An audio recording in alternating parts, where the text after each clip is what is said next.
Jadi harus ada lima-limanya. Sehingga menurut mazhab Syafi'i ketika orang itu lalu misalnya tidak membaca salawat saat khutbah, itu ya tidak sah khutbahnya. Kan dulu ada salah seorang yang khutbah di Masjid Istiqlal itu yang sempat viral lalu tidak membaca salawat. Bagi mazhab Syafi'i memang tidak sah khutbahnya. Tapi bagi mazhab Maliki dan mazhab Abu Hanifah ya sah khutbahnya. Karena sesimpel itu Abu Hanifah mengatakan bahwa khutbah itu ya cukup ada khatib memuji Allah sudah cukup.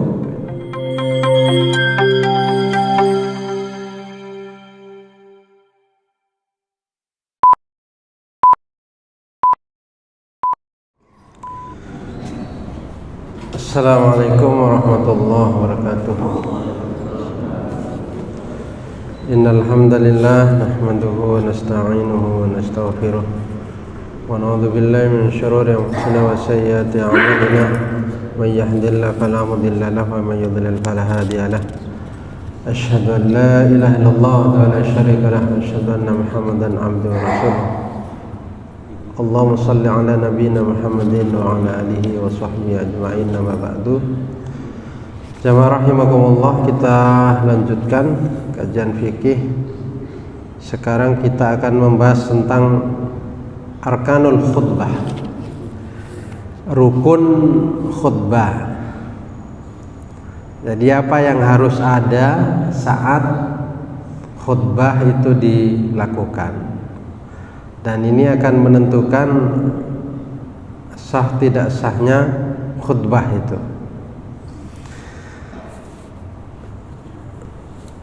Ikhtalafal fuqaha fi arkani khutbatil jum'ah. Ulama para ahli fikih itu berbeda pendapat tentang rukunnya khutbah Jumat. Fadhahaba Abu Hanifah illa anna ruknal khutbati tahmidatun atau tahlilatun atau tasbihatun. Jadi menurut Abu Hanifah, khutbah itu rukunnya hanya satu saja, yaitu memuji Allah. Jadi cukup memuji Allah, itu yang harus ada. Kalau tidak ada itu, maka tidak sah khutbahnya. Jadi seandainya ada orang berkhutbah lalu meninggalkan pesan yang lain misalnya, kecuali hanya memuji Allah, maka itu sudah dianggap cukup. Sudah dianggap cukup. Artinya sesingkat itu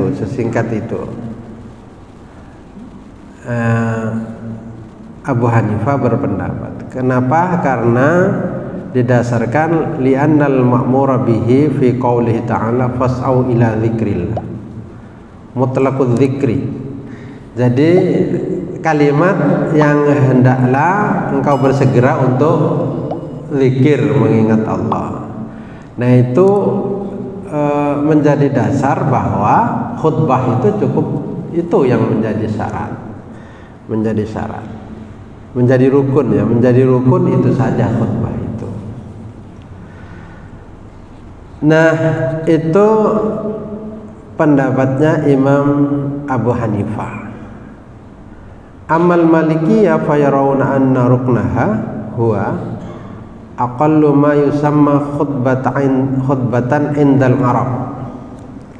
Sedangkan menurut mazhab Maliki itu rukunnya itu paling sedikitnya sesuatu yang dinamakan khutbah. Nah yang dinamakan khutbah itu paling tidak ada ittaqullah, jadi menyuruh orang bertakwa, terus menyuruh orang meninggalkan apa yang dilarang oleh Allah. Nah itu saja. Jadi itu saja menurut mazhab Maliki. Artinya ada orang itu memerintahkan untuk selalu bertakwa kepada Allah dan meninggalkan apa-apa yang dilarang oleh Allah. Itu saja yang harus ada dalam khutbah itu. Itu menurut mazhab Maliki. Nah, sedangkan menurut mazhab Syafi'i itu ada 5. Jadi wadhab Syafi'iyah ila anna laha khamsata arkan. Jadi menurut mazhab Syafi'i itu ada 5. Yang pertama adalah memuji Allah. Jadi ada alhamdulillah, alhamdulillahirabbil alamin, itu harus ada. Yang kedua, as-salatu 'alan nabi, harus ada salawat. Salawat itu harus ada. Yang ketiga, al-wasiyatu bit taqwa, harus ada wasiat bertakwa. Nanti itu disampaikan.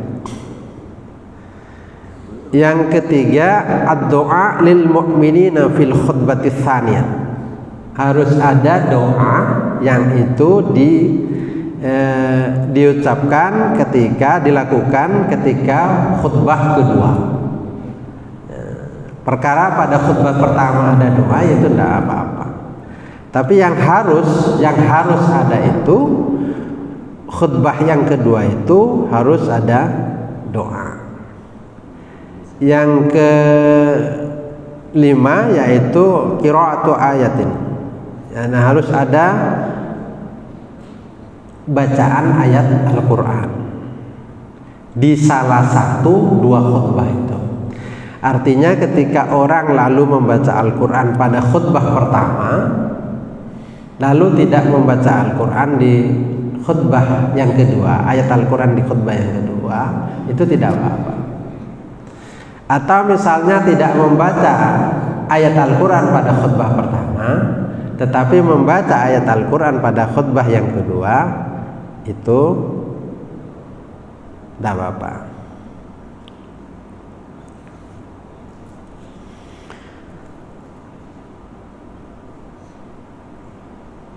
Jadi harus ada 5-5-nya.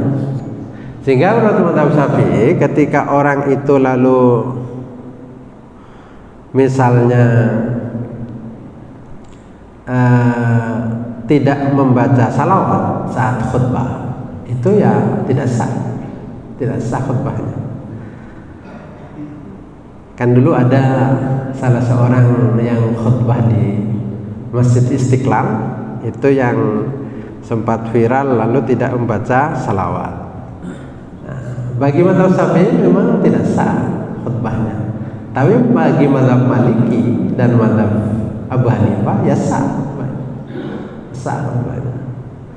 Karena sesimpel itu Abu Hanifah mengatakan bahwa khutbah itu ya cukup ada khotib memuji Allah sudah cukup. Begitu juga mazhab Maliki, artinya cukup ketika orang ada pesan bertakwalah kepada Allah dan hendaklah meninggalkan apa yang memang dilarang oleh Allah. Nah, itu sudah cukup. Nah, tetapi bagi mazhab Syafi'i tidak cukup, harus ada doa, harus ada bacaan Al-Quran, harus ada bacaan ayat Al-Quran. Nah, harus ada memuji Allah, harus ada salawat. Itu harus ada. Nah, kalau mazhab Ahmad bin Hanbal itu sama dengan mazhab Syafi'i, yaitu harus ada memuji Allah, harus ada as-salatu ala Rasulillah sallallahu alaihi wasallam, harus ada membaca salawat kepada Rasulullah sallallahu alaihi wasallam. Terus ada al-mau'idatu, ada mau'idah hasan. Jadi ada mau'idah. Dan inilah yang menjadi al-qasdu minal khutbah. Ini menjadi tujuan khutbah. Terus ditambah dengan keras, suaranya keras sehingga bisa didengar oleh jamaah itu. Termasuk al-mualah, tersambung antara dua khutbah itu. tersambung ya, tidak boleh dipisah dengan lain-lain, tidak boleh dipisah dengan lain-lain. Nah itu khutbah menjadi rukunnya khutbah, sehingga kita menjadi paham bahwa memang aturan-aturan khutbah itu, aturan-aturan rukun khutbah atau sesuatu yang harus ada saat khutbah itu memang sesuatu yang diperselisihkan oleh para ulama.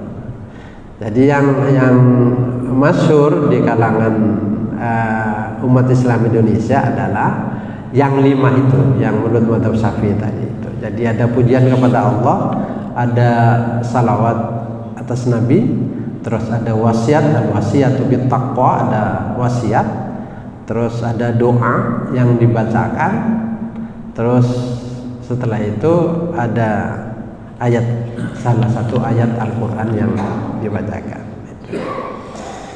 Artinya seumpama tidak ada ayat yang dibaca sama sekali, tidak ada ayat yang dibaca sama sekali, ya tidak sah. Jadi harus tetap ada ayat yang dibaca.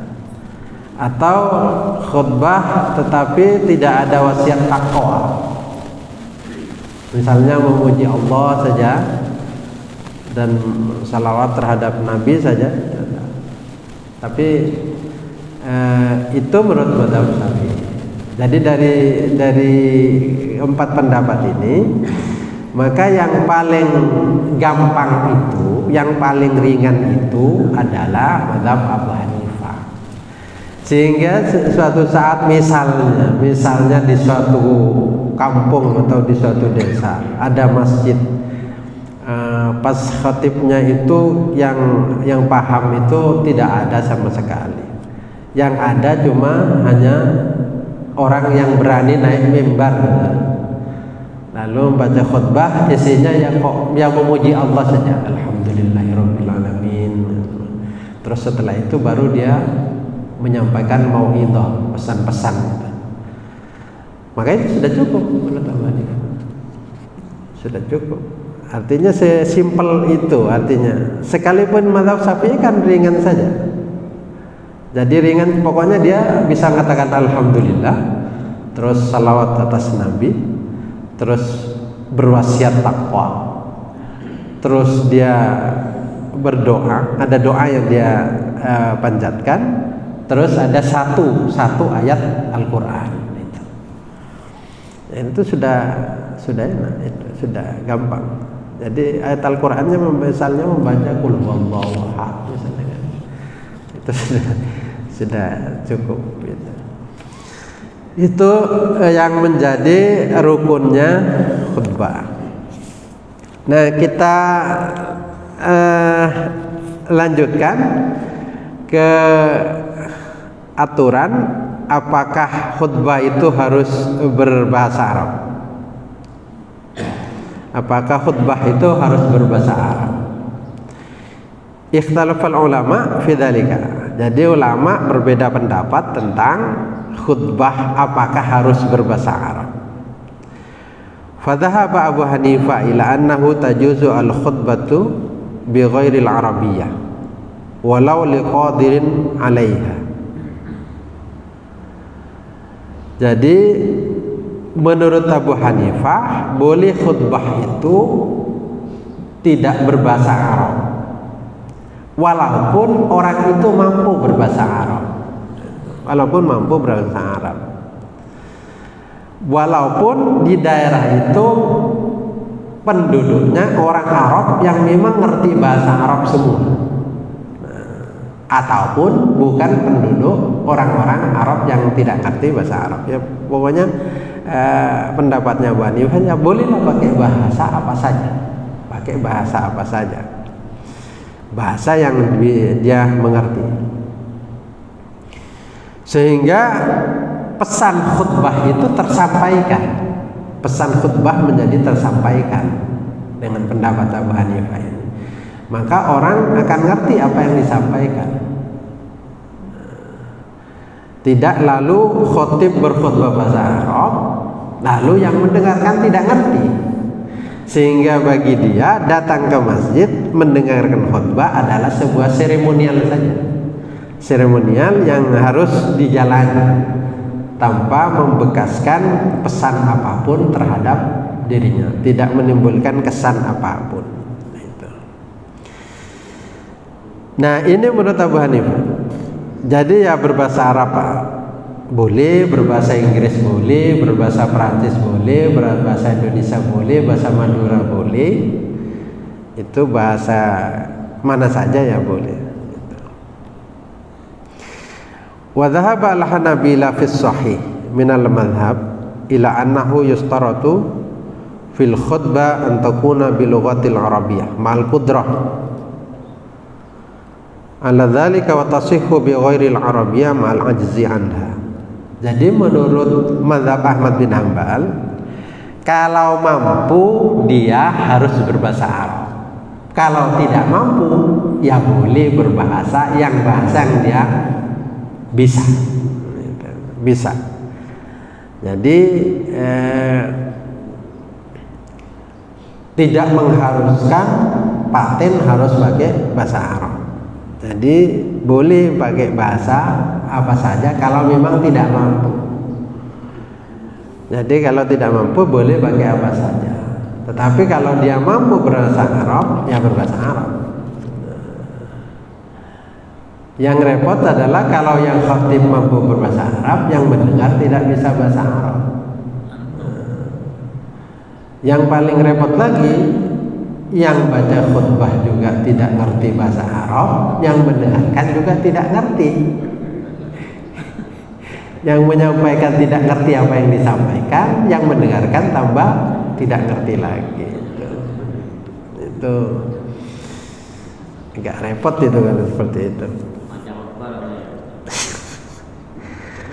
Yang ketiga, wa dhahaba al-Malikiyah wa Syafi'iyah ila istiratil lughatil arabiyyah fil khutbah. Yang ketiga adalah mensyaratkan khutbah itu harus berbahasa Arab. Ini pendapatnya Imam mazhab Maliki dan mazhab Syafi'i. Jadi harus berbahasa Arab. Jadi ya kalau tidak bisa bahasa Arab ya harus belajar bahasa Arab kan berarti. Kan harus belajar berarti. Jadi dengan demikian maka orang itu harus menggunakan bahasa Arab. Jadi menggunakan bahasa Arab.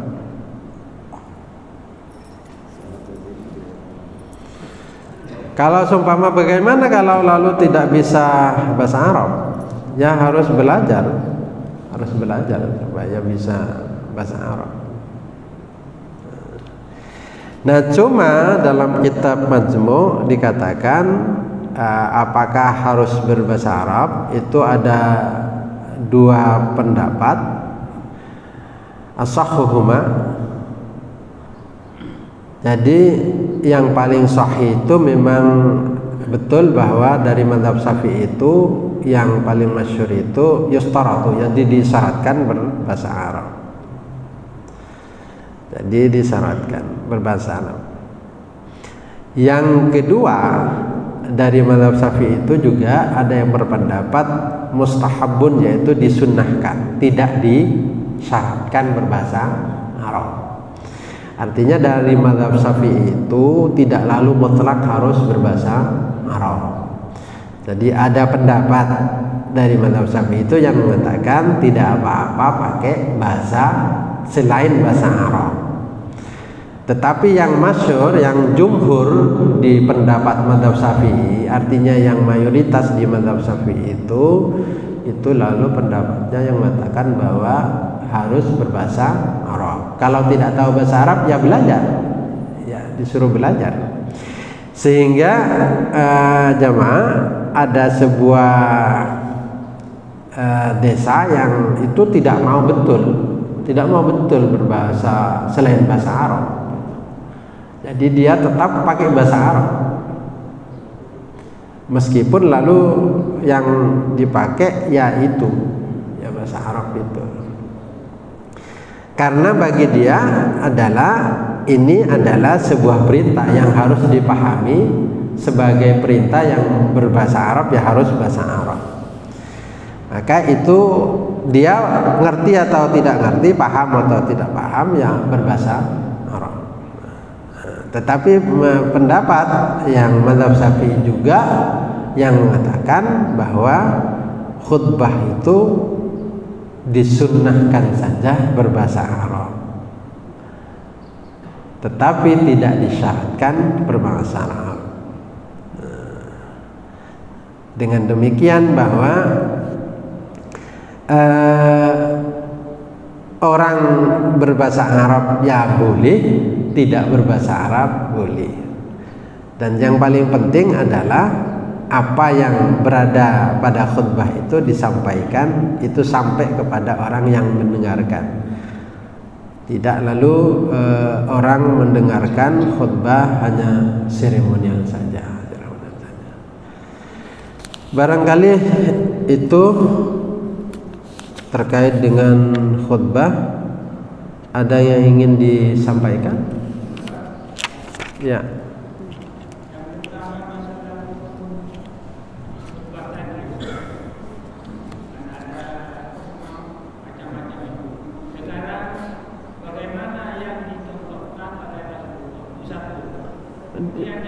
Bagaimana yang di Rasulullah? Nah, ya terus.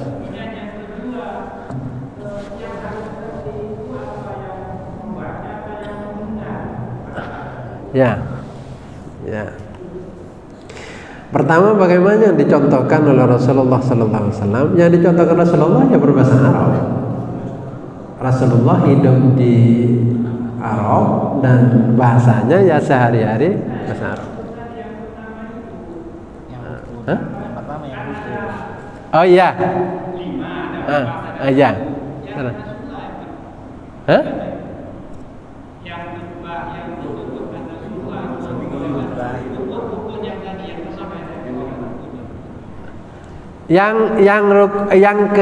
Yang ketiga ya, pendapat yang ketiga.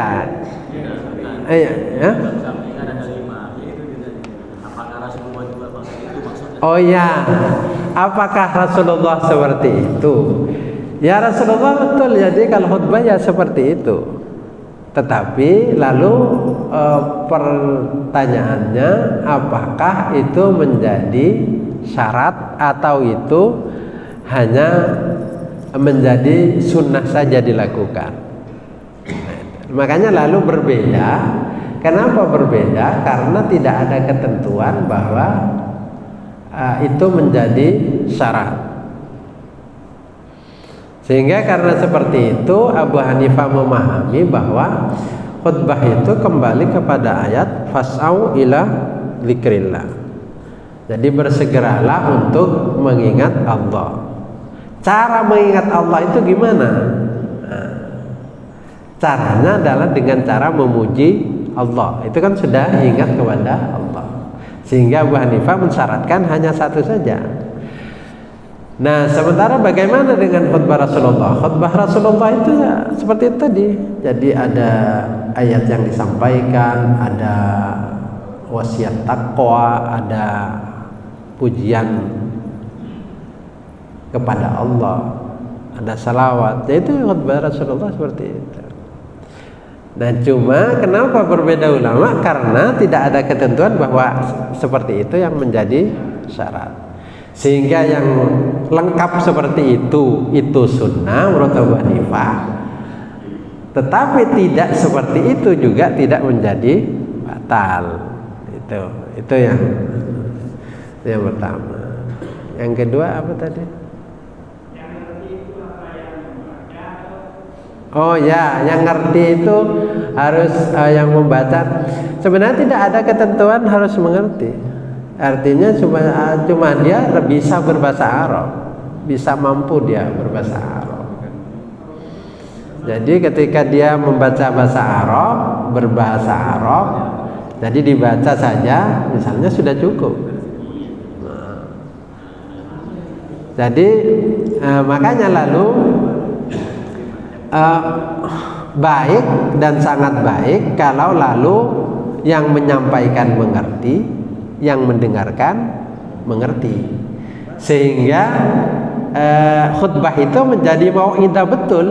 Mau'idah betul artinya betul-betul mau'idah, artinya betul-betul menjadi nasihat kepada yang mendengar, nasihat juga terhadap orang yang menyampaikan. Jadi yang baik itu ya kedua-duanya mengerti. Ya kalau misalnya salah satu mengerti, ya tidak apa-apa. Kalau memang adanya ya begitu. Ya. Ketimbang misalnya lalu, misalnya begini, ada sebuah desa yang ngotot harus berbahasa Arab. Itu. Lalu yang khotib itu ngerti dan bisa berbahasa Arab. Lalu dia berbahasa Arab. Yang jamaahnya tidak mengerti. Nah itu yang lalu tidak tersampaikan. Mau'idahnya itu tidak tersampaikan. Pesan-pesan khutbah itu tidak tersampaikan. Maka kalau kerjaan 2 kali itu namanya. Jadi pertama khutbah bahasa Arab, setelah selesai sholat ya selesai sholat nanti diterjemahkan. Berbeda, nilai sakralnya berbeda. Sakralnya ketika khutbah itu disampaikan saat khutbah, itu dengan khutbah yang disampaikan saat tidak dalam posisi khutbah, nilai sakralnya berbeda. Dan ketika diterjemah itu yang menjadi jamaah ini itu sudah banyak yang ulang keluar, itu kan. Itu maka yang paling cocok dengan zaman dan sesuai dengan perkembangan umat Islam itu yang memang pendapatnya yang tadi itu Abu Hanifah tadi, yang tidak mengharuskan bahasa Arab, sehingga pesan-pesannya itu tersampaikan. Dan semua para rasul itu dibekali menyampaikan sesuai dengan bahasanya. Ketika misalnya bahasanya bahasa Ibrani, di daerah itu bahasa Ibrani, maka seorang rasul itu sampai ke kitabnya itu bahasanya bahasa Ibrani, bukan bahasa Arab. Ketika misalnya lalu rasul itu diturunkan di mana dia umatnya berbahasa Arab, maka kitab sucinya itu berbahasa Arab. Jadi tergantung di mana dia diturunkan. Jadi sesuai dengan bahasanya. Nah ini kenapa begitu? Biar apa yang disampaikan para rasul itu tersampaikan sesuai dengan pesan yang yang dibawanya. Itu saya kira. Ada yang lain? Ya.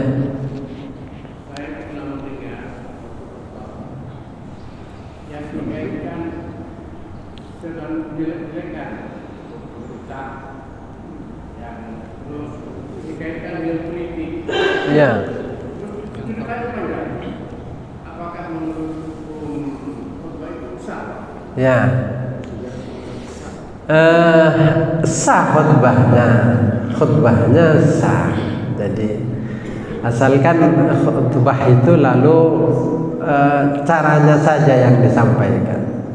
Khutbah dengan orasi kan berbeda. Jadi kalau orasi politik misalnya tidak dalam khutbah. Khutbah itu tentu menyejukkan terhadap orang yang mendengar siapa saja. Maka pesan-pesannya itu tidak lalu masuk ke hal-hal misalnya politik praktis, tidak.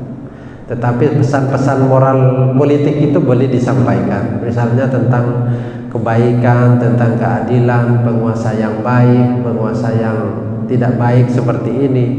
penguasa yang baik seperti ini. Gitu. Kira-kira gambarannya kayak Quran menggambarkan. Quran itu menggambarkan tentang orang yang baik disampaikan, orang yang tidak baik juga dijelaskan dalam Quran. Tetapi dengan cara yang indah sehingga orang mendengarkannya itu juga merasa senang meskipun tersinggung tapi senang tetap karena pesan-pesannya itu tetap kebaikan. Nah kalau sampai menjelek-jelekkan itu terlalu, lebih baik di orasi politik saja, tidak di khutbah Jumat.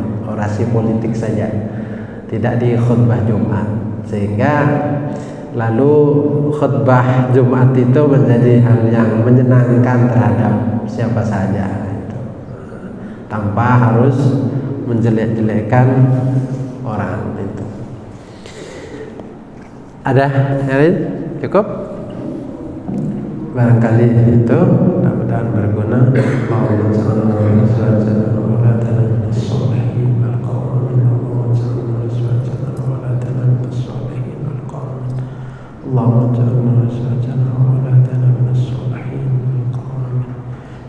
Allahumma